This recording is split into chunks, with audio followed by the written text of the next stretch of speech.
prezintă pentru această seară balada ciobănească, iar cu acompaniament orchestral, Vino bade iară. Elena Granzulea.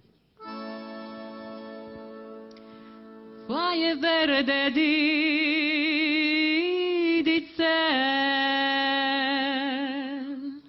foaie verde didițel,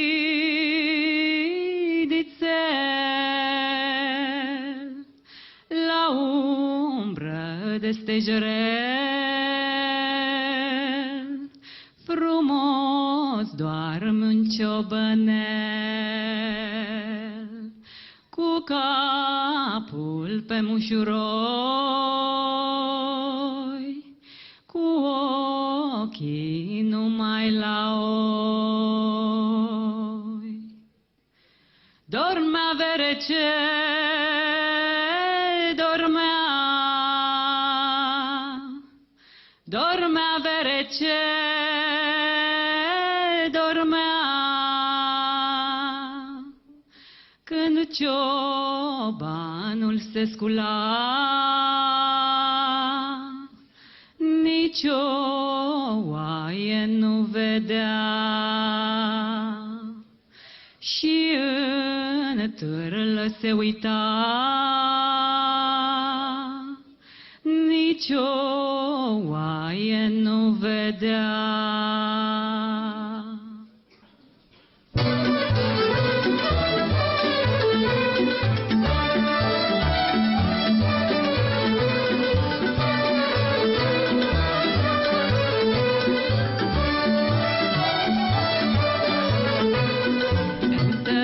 Cu părău, mai dorule, mai vine și bădița-l meu, mai dorule, mai, că îl cheamă dragostea, mai dorule, mai, până la portița mea, mai dorule, mai, vino bade iară, vino întâcea, că e mare dragostea, vino bade iară, vino întâcea, că e mare dragostea.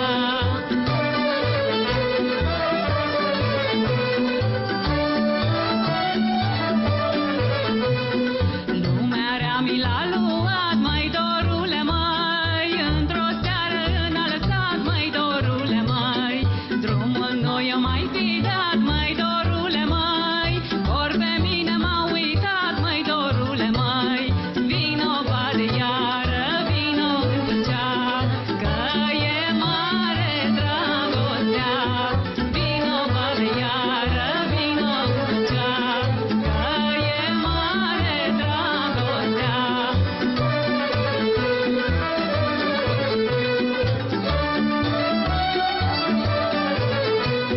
Florile s-au veșterit,